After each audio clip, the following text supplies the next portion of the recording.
조금 새로워지셨죠? 주보가 조금 새로워지셨는데, 네, 조금씩 바꾸곤 있는데 오늘 주보 그 오전 예배 밑에 보면 그 토마스 왓슨이 말한 말이 있거든요. 우리 다 같이 한번 읽어 보도록 하겠습니다. 그 작은 글씨로 맨 마지막 줄에 축도 밑에 있는 글씨인데요. 한번 한 목소리로 한번 읽어보겠습니다. 시작. 설교를 듣기 위해 나올 때는 가장 중요한 일을 하기 위해 나온다고 생각해야 한다. 네, 여러분 정말 중요한 일을 하러 이 시간에 나오셨습니다. 이 세상에는 바쁘고 중요한 일이 참 많죠.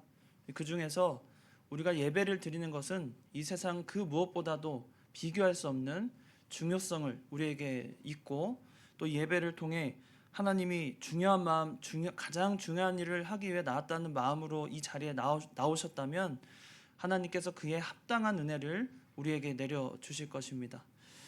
오늘 본문 고린도전서 10장 14절로 22절 말씀은 바로 우상 숭배에 대한 교훈입니다. 우상 숭배에 대한 교훈. 이 고린도 교회 그 사도 바울이 서신을 보낼 때는 이 에베소에서 기록을 했거든요. 그래서 고린도에서 가르칠 때는 약 1년 6개월 정도 교육 기간을 가지고 에베소 교인들을 길러 나갔습니다. 잘 배웠고 또 성장한 교회가 맞습니다.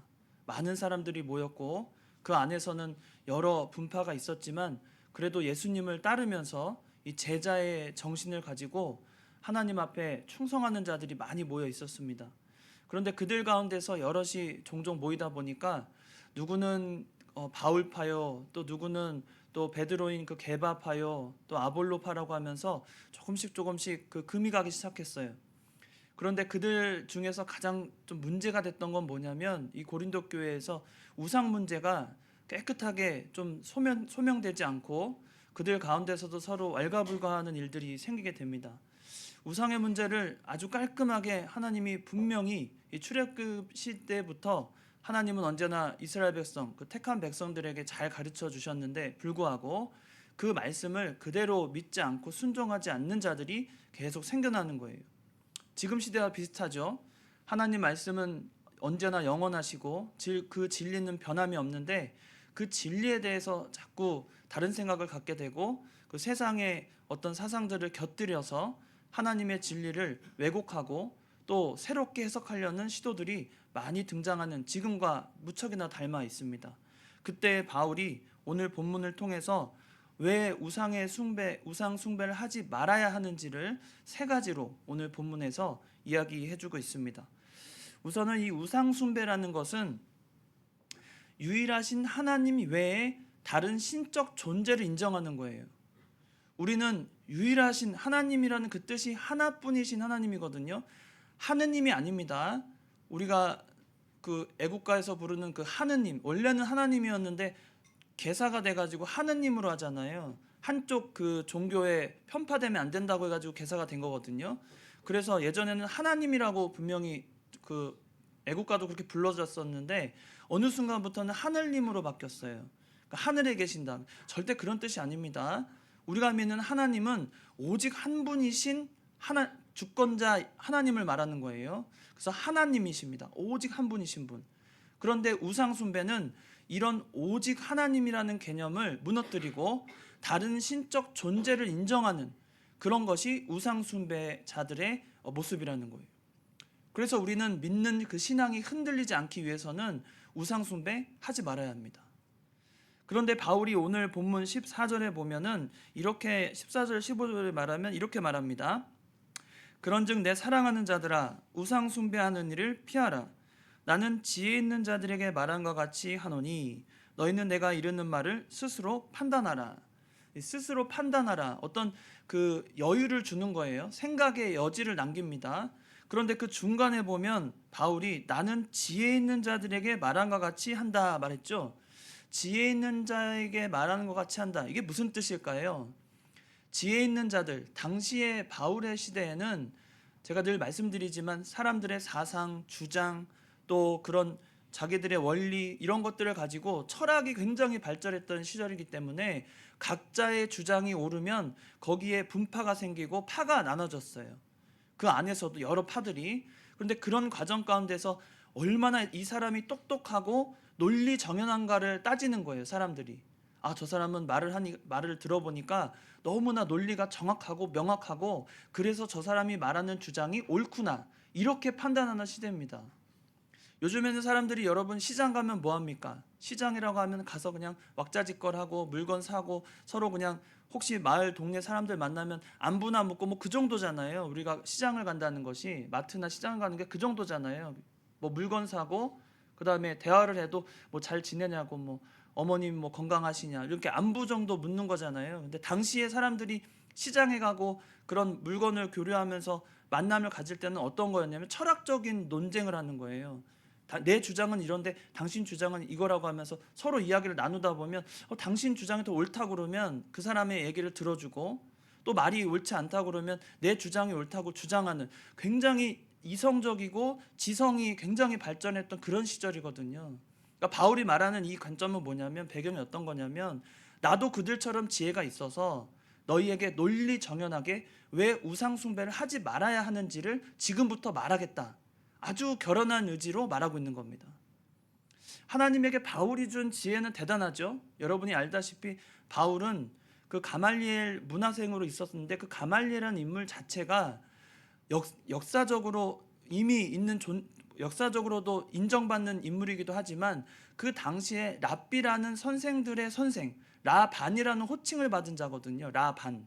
그러니까 우리가 흔히 아는 랍비라는 스승 이외에 그 랍비들을 가르치고 권위 있는 스승을 4명 혹은 뭐 처음엔 3명, 4명 이렇게 세우기도 했거든요. 그 중에 한 명이 바로 이 가말리엘이라는 사람이에요. 그러니까 그 사람 밑에 있는 것이 얼마나 똑똑한 사람들을 두겠어요. 지금도 마찬가지지만 어떤 그 교수가 프로젝트를 하나 맡으면 석사 또 학사들 끌어모아 가지고 팀을 구성하거든요. 그리고 이제 프로젝트를 따내 가지고 그걸로 월급도 주고 그러면서 그 프로젝트를 성공시키거나 뭐 이런 일 많이 합니다. 그런 일을 할 때 보면 아무나 데려오지 않아요. 정말 똑똑하고 학교에서도 대단히 연구심이 있고 노력하는 사람들 데려와서 굉장히 엘리트들이 모여가지고 그런 연구를 하고 있거든요. 그런 과정이 바울에게도 분명히 있었다는 거예요. 인정받은 거죠. 세상에서도 인정받은 바울의 지혜인데 그가 결연한 의지를 가지고 단호하게 그들에게 세상이 아무리 지혜롭다고 해도 나는 하나님이 주신 지혜를 가지고 그것을 정면 돌파하겠다는 거예요. 너희들이 그렇게 지혜롭냐? 나도 지혜가 있다. 하나님이 주신 지혜를 가지고 왜 우상 숭배를 하지 말아야 하는지를 지금부터 말해주겠다라고 하면서 아주 논리 정연한 이야기를 바울이 해 나가고 있는 겁니다.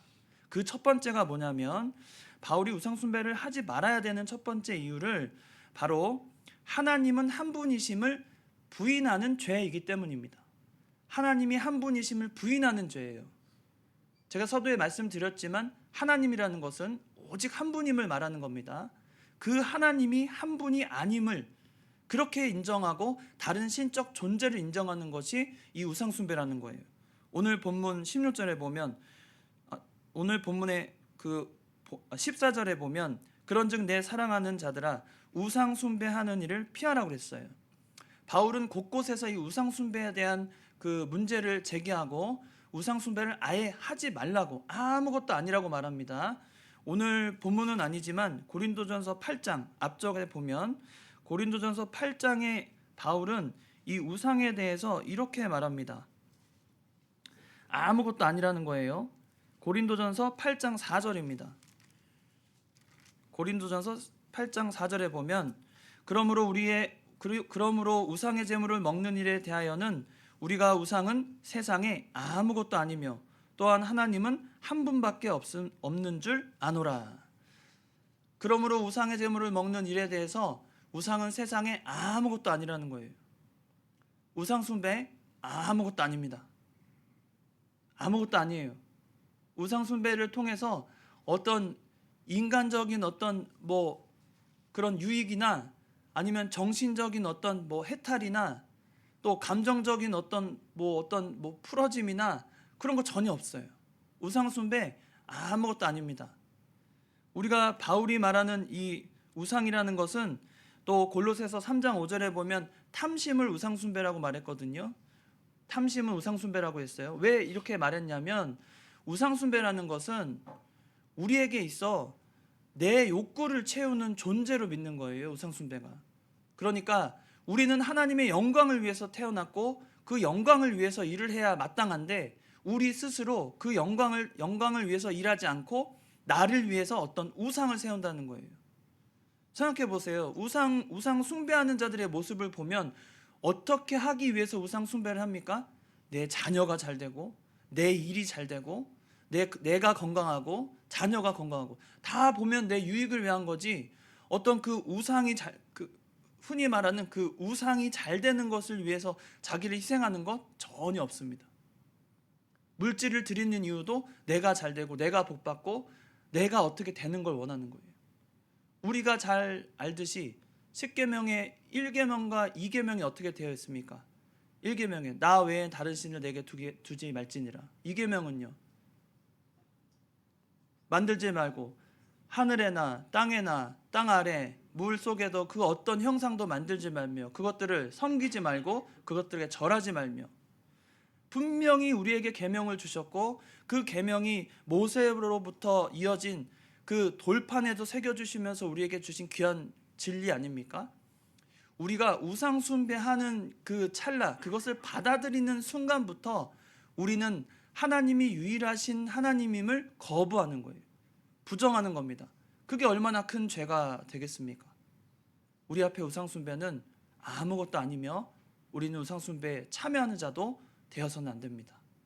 두 번째는 왜 우상 숭배를 하지 말아야 하는가? 두 번째는 15절부터 16절부터 나오는데, 우리가 축복하는 바 축복의 잔은 그리스도의 피에 참여함이 아니며 우리가 떼는 떡은 그리스도의 몸에 참여함이 아니냐. 떡이 하나요 많은 우리가 한 몸이니 이는 우리가 다 한 떡에 참여함이라.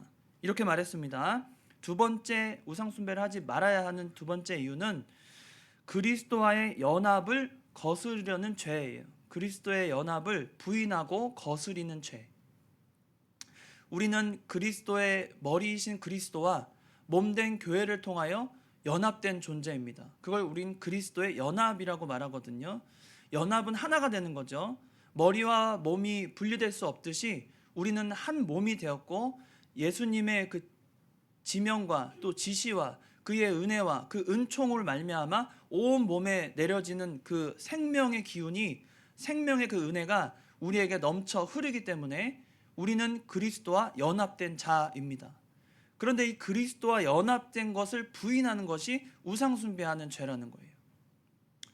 연합이라 하니까 이해가 잘 안 되실 수 있을 것 같습니다. 여기서 보면 축복하는 축복의 잔 있죠. 축복하는 바 축복의 잔, 그리고 그리스도의 피에 참여함이 있는데요. 잔과 그 다음에 우리가 떼는 떡, 이 두 가지, 잔과 떡을 보니까 뭐가 생각나세요?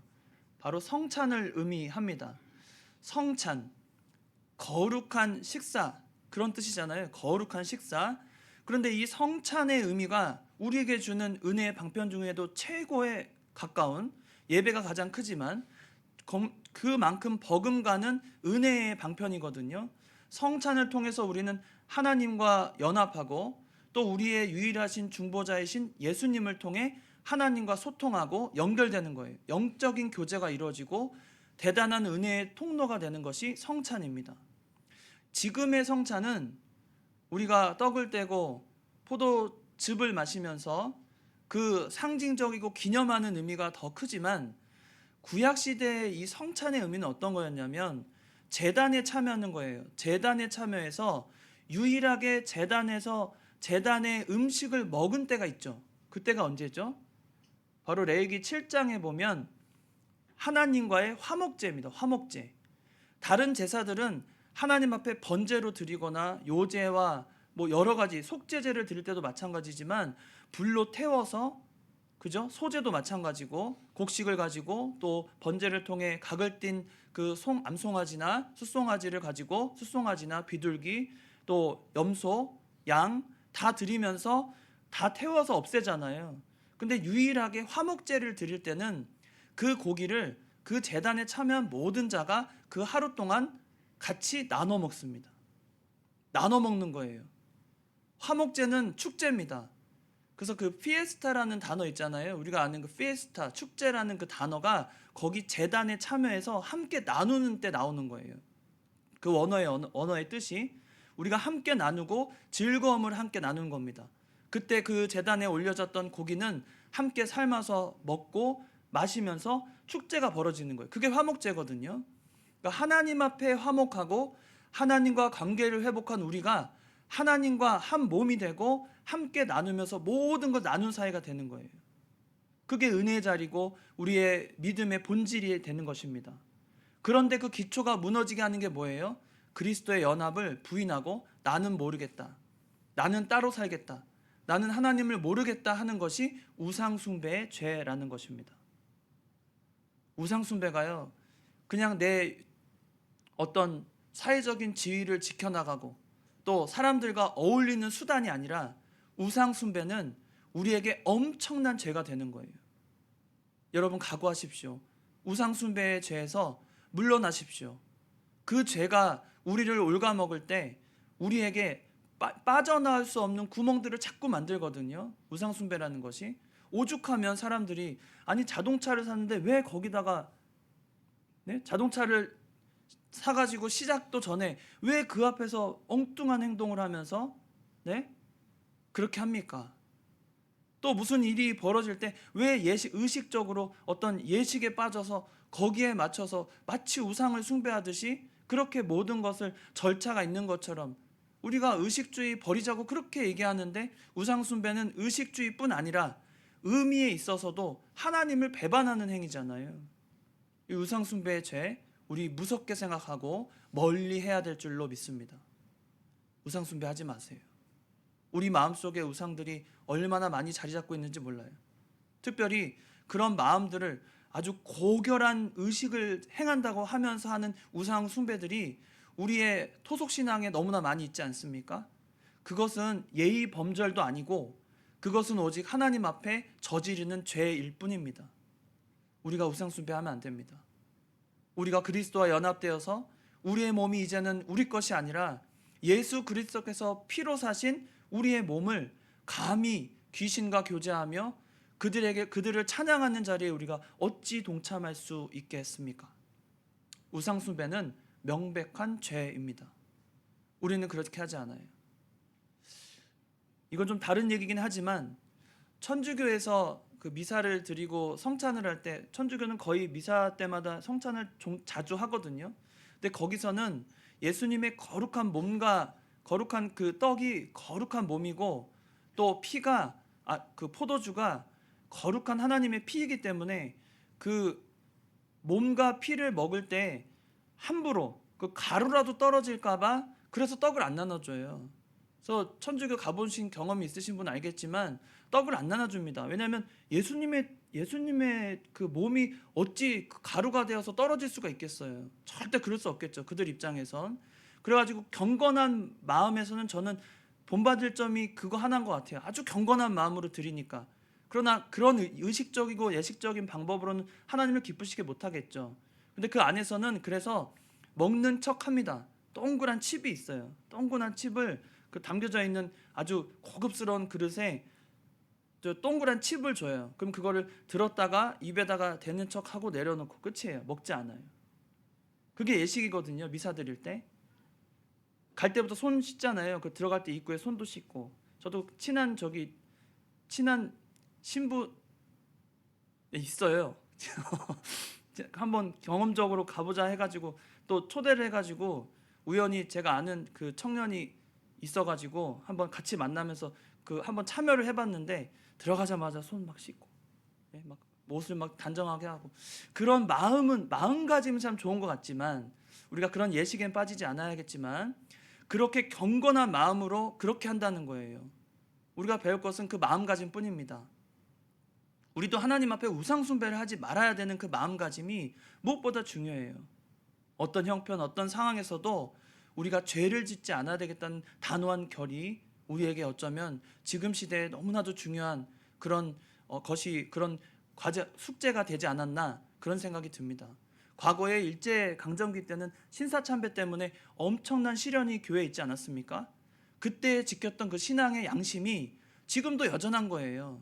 그때만 그런 게 아니라 그때 지켰던 신앙 양심이 지금도 이어져서 우리를 교훈하고 우리를 가르치지 않습니까? 바울도 그거 안 거예요. 그리고 지혜롭게 말합니다. 그래서 오늘 본문 17절에 보면 떡이 하나요 많은 우리가 한 몸이니 이는 우리가 다 한 떡에 참여함이라. 이 떡은 뭡니까?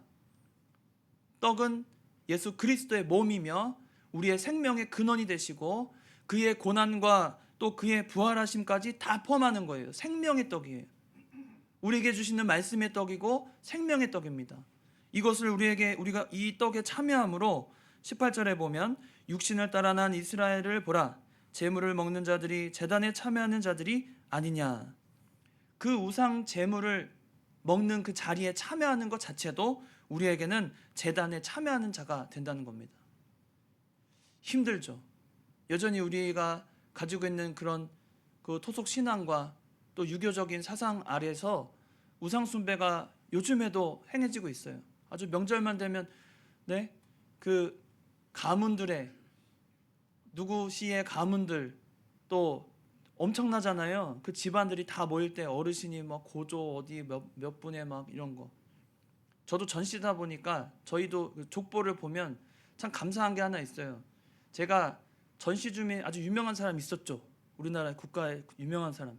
그래서 나 혹시 내 저기 C족에 있나 하고 봤는데 다행히 서열로는 제가 더 높아요.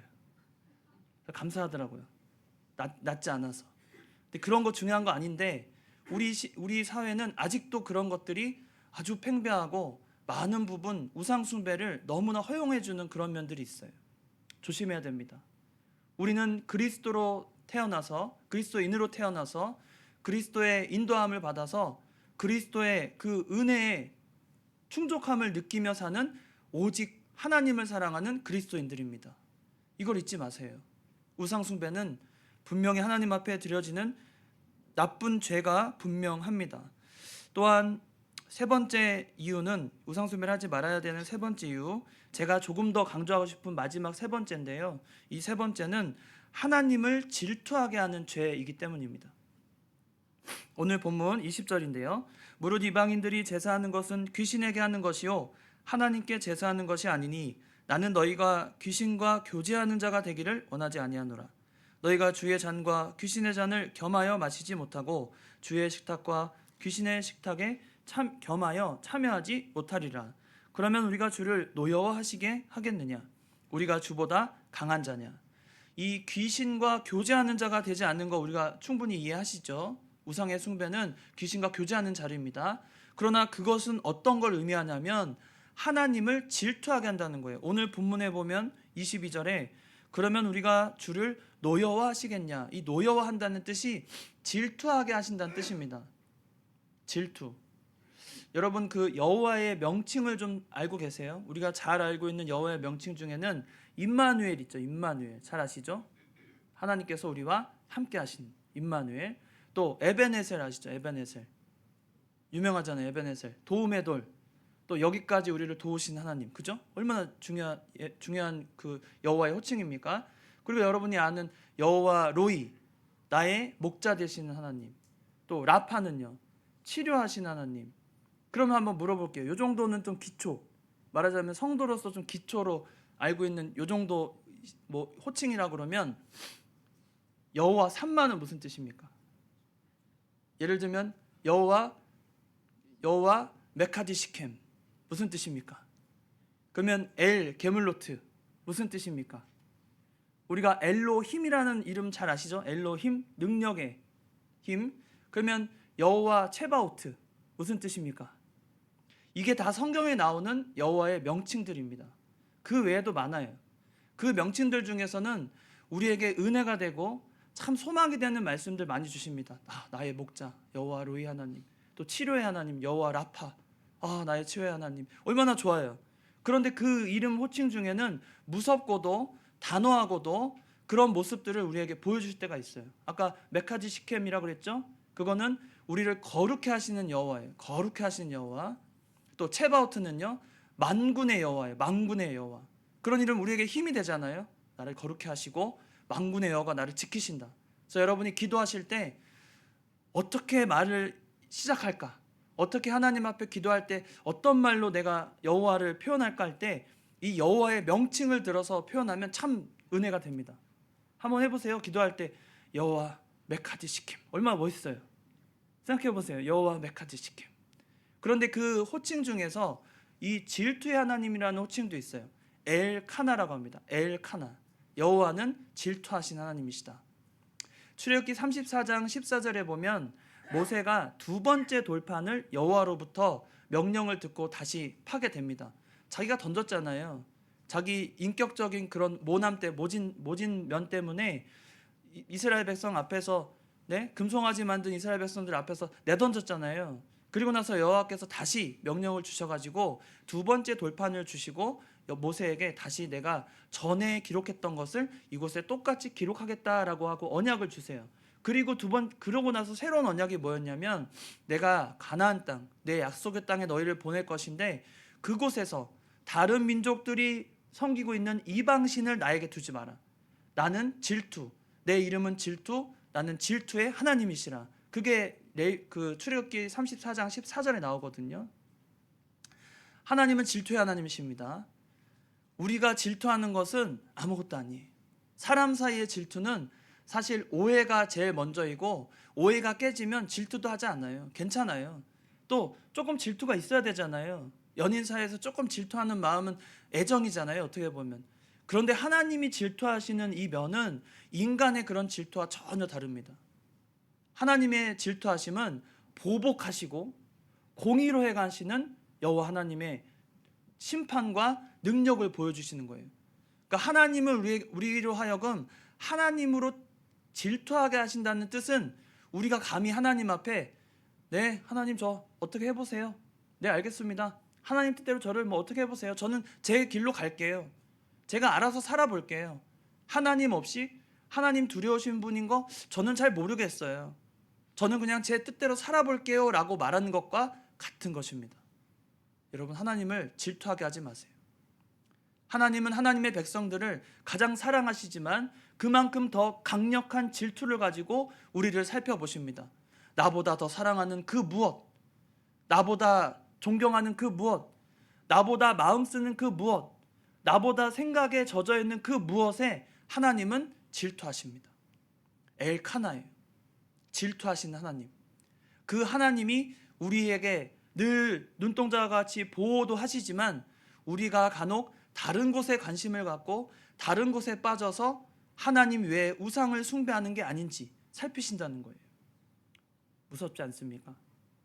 요즘 시대는 CCTV가 잘 되어 있어서 어디에서도 범죄가 다 들통나잖아요. 결국 잡힙니다. 늘 경찰청에서 말하는 광고 그 메시지 범죄하면 결국 잡힙니다. 그 문구가 항상 있던데 그런 걸 보면 CCTV가 너무나 많아서 함부로 행동할 수 없어요. 다 나와요. 다 나와. 우리 교회도 주변에 뭐 다 나옵니다. 엉뚱한 행동하면 다 근거가 돼가지고 다 신고할 수 있어요. 그런데 하나님의 눈동자는 어떻습니까? CCTV요? 아무것도 아닙니다. 하나님은 우리가 은밀한 곳에서 혼자 행한 죄까지도 다 감찰하시고 그에 합당한 심판을 내리실 수 있는 능력도 계신 분이 하나님이시잖아요. 우리가 감히 하나님을 질투하게 한다고요? 바울이 그래서 마지막에 뭐라고 합니까? 우리가 주보다 강한 자냐? 여러분 우리가 하나님보다 강합니까? 우리가 하나님보다 능력 있습니까? 우리가 하나님보다 지혜 있습니까? 우리는 모든 면에 겸손할 수밖에 없어요. 하나님이 강하십니다. 하나님이 지혜로우십니다. 하나님만이 오직 하나님이십니다 라고 고백하는 그런 저희가 되어야 할 것입니다. 우리는 그리스도의 피와 몸에 참여한 자가 되어서 오직 우리는 그리스도인으로 사는 거예요. 그리스도의 말을 하고 그리스도가 품으신 그 뜻을 성취해 나가면서 그리스도께 쓰임받는 자로 사는 것이 우리의 사명입니다. 그런 우리가 감히 어떻게 하나님 앞에 그 하나님을 버리고 아무것도 아닌 우상 앞에 절을 하며 그 앞에서 읊조리고 그 앞에서 내 소원을 빕니까? 우리는 결코 그럴 수 없습니다. 우리가 가진 이 우상 숭배의 마음은 우리의 신앙을 표현하는 것이 될 것이고 여러분은 우상 앞에 감히 담대하게 행동하고 살아야 할 것입니다. 가끔 그 좋은 경치를 보러 가면 꼭 거기에 절이 있잖아요. 여러분 어떻게 하세요? 아유 막 불쾌하고 막 지나가세요? 그러지 마세요. 저는 한번 다 둘러봐요. 안에도 들어가 보고 아 이게 어떻게 뭐 잘 돼 있나, 공간이 어떤가 막 일부러 둘러봐요. 근데 아무것도 아니에요. 그냥 둘러보면서 아 뭐 이건 잘 지었네, 뭐 공간이 뭐 어떻게 됐네, 뭐 색감이 그렇네. 저는 뭐 그러면서 다녀요. 우리나라 서울에도 석굴암이 있는 거 아십니까? 경주 석굴암 하면 경주에만 있는 줄 아시죠? 그런데 오봉산이라고 도봉산 옆에 5가지 봉우리 오봉산이 있어요. 거기 가면 거기 들어갈 수 있어요. 거기 석굴암이 있습니다. 석굴암 있어요. 북한산 근처에 있어요. 아주 가까워요. 저희는 거기에 그 중턱에 산 중턱에 인공 호수가 있거든요. 아주 멋들어지게 있어요. 들어갈 때 예전에는 저기 군사 경계선에 이렇게 있어가지고 못 들어갔거든요. 부대가 있어가지고. 근데 가끔 이제 그 빌 때가 있어요. 그러면 저 권사님들 모시고 날 좋을 때 거기 잔디 아주 우리만 아는 그 시크릿 장소죠. 그래가지고 중턱에 가가지고 거기서 밥 먹고 예? 기도하다 오고 막 그래요. 근데 거기에 석굴암이 있어요. 오봉산에. 그런데 가면요 경치 좋은 데 가면 워낙에 지금 경치 좋은 데는 다 절들이 있기 때문에 그거 뭐 개의치 마시고 산책 코스로 얼마나 좋아요. 널찍하네. 바닥도 다 쓸어놓고 그래서 운동하기 좋고 한 바퀴 띄우고 돌아와도 되고 산책하기 좋고 그렇게 이용하는 거예요. 뭐 그걸 가지고 뭐 그냥 뭐 기독교인데 무슨 절간에 내가 왜 가냐고 뭐 이럴 필요도 없습니다. 왜냐하면 우상은 아무것도 아니니까요. 우리는 오직 하나님을 믿고 바라보며 사는 존재들이기 때문에 그거 아무것도 아닙니다. 담대하게 우리 믿음을 지켜나가면서 여러분이 가진 믿음이 진짜 가치 있고 하나님이 나를 그렇게 세워주심을 믿고 담대하게 우상의 재물 드시지 마시고 우상 숭배하지 마시고 오직 유일하시고 능력 있으신 하나님만 바라보면서 믿음으로 사는 저 여러분 되시기 바랍니다. 다 같이 기도하시겠습니다. 살아계신 하나님 아버지, 오늘도 주님의 이름 앞에 또 우리를 사랑하시며 돌보시는 하나님의 그 놀라우신 은혜 앞에 나오게 하심을 감사를 드립니다. 우리가 하나님으로 말미암아 구원을 얻고 하나님으로 말미암아 세상에 살아갈 생명의 근원을 얻었사오니 우리의 생명의 근원이 오직 주님밖에 없고 그리스도의 피와 몸에 참여한 자가 되어서 우리도 다 부활하고 또 영생을 얻으며 주님과 동행하는 삶을 살 줄로 믿고 이 믿음을 지켜나가는 모두가 되게 하여 주시옵소서. 우리 삶 가운데 우상 숭배 하지 않게 하시고 하나님 앞에 죄짓지 않게 하시고 오직 믿음 안에 주님만을 바라보며 신앙을 지켜나가는 모두가 될 수 있도록 하나님이 함께하여 주시옵소서. 거룩하신 예수님의 이름으로 기도드리옵나이다. 아멘. 찬송가 322